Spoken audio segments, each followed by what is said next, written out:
Praise the Lord. भाई समर्पण के तरफ से आप सभी के जय मसीह की। मैं आशा करता हूँ आप सब लोग खुश रहेंगे, आनंदित रहेंगे और परमेश्वर की महिमा सदा सर्वदा करते रहेंगे। आमीन, हालेलुया। पहाड़ी संदेश के धन्य वचनों से हम लोग देख रहे थे मत्ती अध्याय 5 और उसके 5 वचन तक हम लोग ने देखा था। आज हम लोग देखते हैं मत्ती अध्याय 5 उसका 6 नंबर का वचन। अगर आपके पास बाइबल है तो ज़रूर बाइबल निकालिए और बाइबल में से देखिए, क्योंकि जब आप बाइबल में से देखते हो परमेश्वर आपको और प्रकाशनों से भरता है। आमीन, हालेलुया। मत्ती अध्याय 5 और वचन 6। Blessed are they who do hunger and thirst after righteousness, for they shall be filled. आमीन, हालेलुया। धन्य है वे जो धार्मिकता के भूखे और प्यासे हैं, क्योंकि वे तृप्त किए जाएंगे। हालेलुया। क्या आप धार्मिकता के भूखे हो? क्या आप धार्मिकता के प्यासे हो? क्या आप चाहते हो आपके अंदर धार्मिकता आए? बहुत बार हम लोग हमारे ज़िंदगी में हम लोग ऐसा सोचते हैं कि परमेश्वर, इस संसार में तो बुरी बातें, इस संसार में जो है गलत बातें चल रही है, लेकिन परमेश्वर में आपके वचनों पर स्थिर रहकर चलना चाहता हूँ, आपके वचनों पर सही से चलना चाहता हूँ, सत्य मार्ग पर चलना चाहता हूँ। परमेश्वर, सच्चाई का मार्ग जो है बहुत कठिन मार्ग है, लेकिन परमेश्वर मैं चाहता हूँ कि मैं आपके मार्ग पर, सत्य के मार्ग पर सही से चलूँ। मैं चाहता हूँ परमेश्वर कि मैं अपना क्रूस उठाकर चलूँ। वचन में ऐसे लिखा है कि संसार में तुम्हें क्लेश होगा, दुख होगी, तकलीफ होगी, लेकिन परमेश्वर इस दुख में, तकलीफ में, परमेश्वर मैं जानता हूँ कि तू मेरे साथ में है। हालेलुया। यदि मृत्यु छाए के दरी में से भी मैं चलूँ तो भी परमेश्वर मेरे साथ में है। हालेलुया। तो परमेश्वर जो है वो आपके साथ हमेशा हैं, लेकिन बात यह है कि क्या आपको भूख और प्यास है? हालेलुया। क्या आपको भूख और प्यास है? फॉर एग्ज़ाम्पल, अगर आपको प्यास लगी ही नहीं है तो मैं जो हूँ, अगर एक अच्छा पानी, फिर बिस्लेरी का रहने दो, गंगा जल रहने दो, जमजम का पानी रहने दो, या हिमालय से लाया हुआ पानी रहने दो, ठंडा पानी रहने दो, नींबू पानी रहने दो, या कोई नारियल पानी रहने दो, या जूस रहने दो, मैं आपको बोलूँ कि आप पियो करके, आप बोलोगे नहीं यार मेरे को प्यास ही नहीं है। अगर आपको भूख ही नहीं है तो क्या फ़ायदा है? जैसे अकबर बिरबल की कहानी हम लोग सुनते हैं। अकबर बिरबल की कहानी में एक बात ऐसी थी कि अकबर बादशाह था, तो अकबर बादशाह ने बहुत अच्छा पंच पकवान का भोग लगाया था, भोजन था वहाँ पर। सब उसके जो अधिकारी, मंत्री, सभी लोग आए थे वहाँ पर, और बिरबल भी आए थे वहाँ पर। और बिरबल ने देखा कि बहुत अच्छा अच्छा खाना लगा हुआ है और सब लोग जो है खाने का आनंद, मज़ा उठा रहे हैं। और बिरबल ने इस तरह से कहा कि काश वो यहाँ होती तो सब लोगों ने देखा, अरे बाप रे, बिरबल जी क्या कह रहे हैं, काश वो यहाँ होती तो, कौन यहाँ पर होती तो उसके बाद जो है थोड़ा आगे गए और भी देखा कि बहुत अच्छे अच्छे मीठे मीठे खाने भी हैं, गुलाब जामुन भी है, हलवा भी है, और मतलब रसमलाई भी, बहुत अलग अलग जो है। तो उन्होंने कहा कि काश वो यहाँ होती तो लोगों ने पूछा, अरे अरे कौन होती तो, किसके बारे में आप कह रहे हो कि वो होती तो बिरबल जी ने कहा कि काश भूख होती तो। हालेलुया। अगर आपके सामने बहुत अच्छा खाना रखा है, लेकिन अगर आपके पास वो भूख ही नहीं है तो आप उस खाने का आनंद नहीं उठा पाओगे। अगर आपके पास वो प्यास ही नहीं है तो आप जो है वो खाने का आनंद उठाना चाहोगे। इस संसार में आप हो, और उस संसार में रहने के बावजूद भी अगर आप चाहते हो कि मैं धर्मी बनकर रहूं, उस संसार में रहने के बावजूद भी अगर आप चाहते हो कि मैं सत्य मार्ग पर चलूं, इस संसार में रहने के बावजूद भी अगर आप चाहते हो कि मैं यीशु के रास्ते पर चलूं, यीशु की राह पर चलूं, और ये अगर आपके अंदर भूख और प्यास हो, तब ये वचन आपके ज़िंदगी में फुलफिल हो सकता है, पूरा हो सकता है। क्या वचन लिखता है? वचन इस तरह से कहता है, ब्लेस्ड आर दे, धन्य है वे who do hunger and thirst after righteousness, जो भूखे और प्यासे हैं धार्मिकता के, for they shall be filled. क्योंकि यीशु मसीह ज़बरदस्ती से आपको पानी नहीं पिलाएगा, यीशु मसीह ज़बरदस्ती से आपको खाना नहीं खिलाएगा। घोड़े को आप तालाब के पास लेकर जा सकते हैं, लेकिन पानी पीना या नहीं पीना, यह अंतिम निर्णय जो है वो उस घोड़े का ही रहता है। उसी तरह से यीशु मसीह आपको जीवन के जल के पास लेकर आ सकता है, यीशु मसीह आपको जीवन के फल के पास लेकर आ सकता है, लेकिन जीवन के जल का पानी पीना या जीवन का फल खाना, ये अंतिम निर्णय यीशु ने आपके ऊपर छोड़ा है। ये आपका निर्णय है। अदन की वाटिका में भी 2 फल थे, एक जीवन का फल, एक ज्ञान का फल। परमेश्वर ने आदम और हवा को स्वेच्छा दी थी कि जो फल खाना है वो खाइए, लेकिन परमेश्वर ने उन्हें चेतावनी दी थी, उन्हें ये आज्ञा दी थी कि वो जो भले और बुरे का ज्ञान का जो फल है उसे मत खाना, लेकिन उन्होंने आज्ञा उल्लंघन किया। क्या आपको लगता है परमेश्वर उन्हें नहीं रोक सकता था? रोक सकता था, लेकिन फिर परमेश्वर ने उन्हें क्यों नहीं रोका? क्यों नहीं रोका परमेश्वर ने उन्हें? इसीलिए नहीं रोका परमेश्वर ने उन्हें क्योंकि परमेश्वर ने उन्हें स्व इच्छा दी थी, अपनी मर्जी से खाओ करके, अपनी मर्जी से खाओ।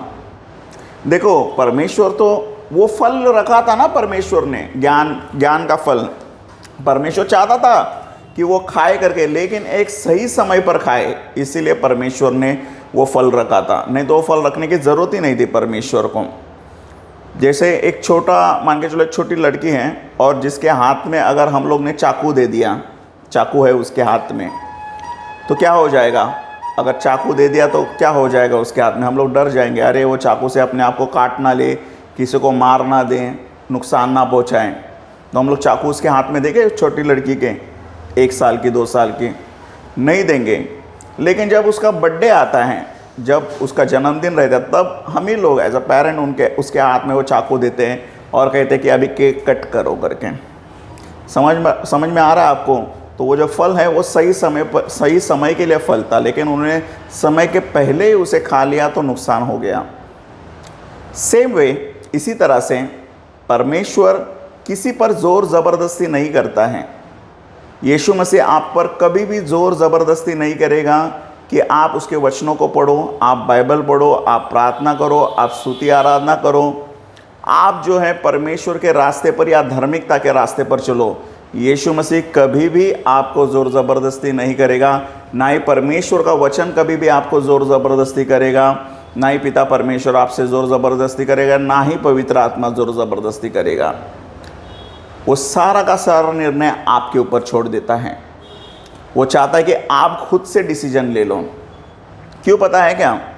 मान के चलो अगर मुझे किसी ने ज़ोर ज़बरदस्ती से चर्च में लेकर भी गए, ज़ोर ज़बरदस्ती से मुझे किसी ने लेकर गया चर्च में, और मैं चर्च में जाकर बैठा और ज़ोर ज़बरदस्ती से किसी ने मुझे बपतिस्मा भी दे दिया, किसी के सुनने पर मैंने ज़ोर ज़बरदस्ती से बपतिस्मा भी ले लिया, उसके बाद क्या हो जाएगा? उसके बाद व्हाट्स नेक्स्ट? उसके बाद क्या हो जाएगा? मैं आगे चलकर पलट भी सकता हूँ, मैं ऐसा भी कह सकता हूँ कि नहीं करके मुझे ज़ोर ज़बरदस्ती से किसी ने चर्च में लेकर आया था, मुझे ज़ोर ज़बरदस्ती से किसी ने पानी का बपतिस्मा दिया था। ये चीज़ें हो सकती है मेरे साथ में, समझना इस बात को। तो परमेश्वर यीशु मसीह कभी भी और किसी भी तरीके से किसी भी व्यक्ति से ज़ोर ज़बरदस्ती नहीं करवाता है। क्यों? परमेश्वर महान परमेश्वर, वो चाहता है कि लोग अपनी मर्जी से, स्व इच्छा से उसके पास में आए। और स्व इच्छा कब पैदा होगी आपके अंदर? जब आपके अंदर वो भूख और वो प्यास रहेगी, तभी।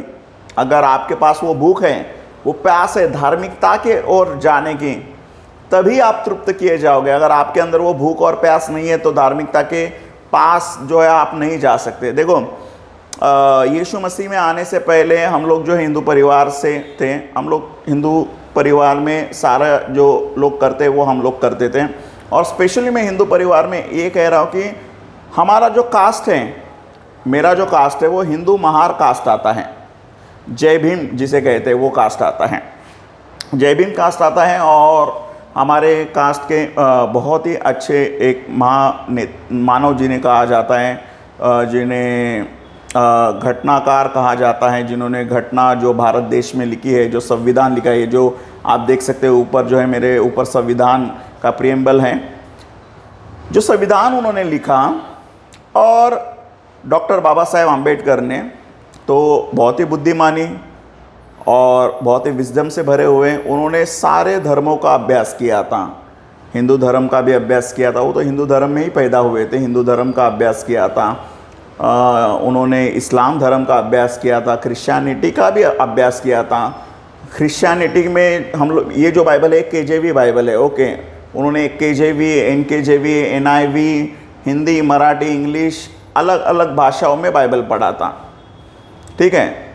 तो उन्होंने क्रिश्चियनिटी का भी बहुत अच्छे से अभ्यास किया था, और भी पारसी और भी धर्म का अभ्यास किया था, और बुद्धिज़्म का भी उन्होंने अभ्यास किया था। और जो फाइनल कंक्लूजन पर आए थे वो लोग, जब धर्म परिवर्तन करने की बात आई थी, तब उन्होंने जो है बुद्धिज़्म इस धर्म को स्वीकार किया। और आप देखते हैं जब उन्होंने बुद्धिज़्म धर्म को स्वीकार किया अपने मृत्यु के 2 महीने पहले, तो लाखों लोगों ने हिंदू धर्म को छोड़कर बुद्धिज़्म में आ गए। मैंने परमेश्वर यीशु मसीह से पूछा कि यीशु मसीह, डॉक्टर बाबा साहब अम्बेडकर तो इतने होशियार थे, उन्होंने इतनी पढ़ाई लिखाई की थी, इतने विजडम से भरे हुए थे परमेश्वर, तो उन्होंने यीशु मसीह आपको क्यों नहीं स्वीकार किया? क्योंकि अगर यीशु मसीह उन्होंने आपको स्वीकार किया रहता था तो आज जो है हमारे समाज के इतने सारे लोग परमेश्वर आपके पास आते थे, इतने सारे लोग आपके पास आते थे। ऐसा क्यों नहीं हुआ परमेश्वर? मैंने यीशु से सवाल किया इस बात के लिए। आप जानते हो यीशु से मुझे क्या जवाब आया, सामने से इन रिटर्न क्या जवाब आया? अगर आप आज हमारे यहाँ पर आओगे, कोई भी घर में जो स्पेशली जो बुद्धिस्ट लोग हैं उनके घर में आओगे, तो आप देखोगे एक डॉक्टर बाबा साहेब अम्बेडकर का फ़ोटो है और एक गौतम बुद्ध का फ़ोटो है। अब कहीं पर भी जाना आप देखोगे इसको, एक डॉक्टर बाबा साहेब अम्बेडकर का फ़ोटो रहता है और एक गौतम बुद्ध जी का फ़ोटो रहता है। ठीक है, यीशु मसीह ने कहा कि अगर बाबा साहेब अम्बेडकर ने यीशु मसीह को स्वीकार किया होता था तो गौतम बुद्ध के फ़ोटो के जगह पर यीशु मसीह का फ़ोटो लग जाता था, यही डिफरेंस रहता था। और लोग ये कहते थे, जैसे अगर मैं ये कहता था, फॉर एग्जांपल मैं उनके समाज से बिलोंग करता हूँ, मैं ये कहता था कि यीशु मसीह जो क्रूस पर मर गया ना, उसके वजह से हमने यीशु को स्वीकार नहीं किया है। डॉक्टर बाबा साहेब आम्बेडकर ने यीशु को स्वीकार किया, उस वजह से हमने यीशु को स्वीकार किया है। आप बात समझ में आ रहा है आपको? तो यीशु मसीह का जो क्रूस पर जाना है उसके वजह से लोग कहते थे मैंने नहीं स्वीकार किया, क्योंकि बाबा साहेब आम्बेडकर ने स्वीकार किया, मैंने इसके लिए स्वीकार कर दिया है। और बाइबल में वचन में इस तरह से लिखा है कि परमेश्वर जो है अपनी महिमा किसी को नहीं देता है, परमेश्वर जो है अपनी महिमा किसी को भी नहीं देता है। हालेलुया, प्रेज द लॉर्ड, प्रभु की स्तुति हो। और आज देखिए, आज मैं उनके समाज से हूँ, फिर भी जो है आज उनके समाज से होने के बावजूद भी मैंने अपनी इच्छा से यीशु को स्वीकार किया है। मैंने, मेरे माँ ने, मेरे भाई ने, मेरे जो सारे लोग हैं हमारे परिवार के, उन सारे लोगों ने जो है उसे स्वीकार किया है।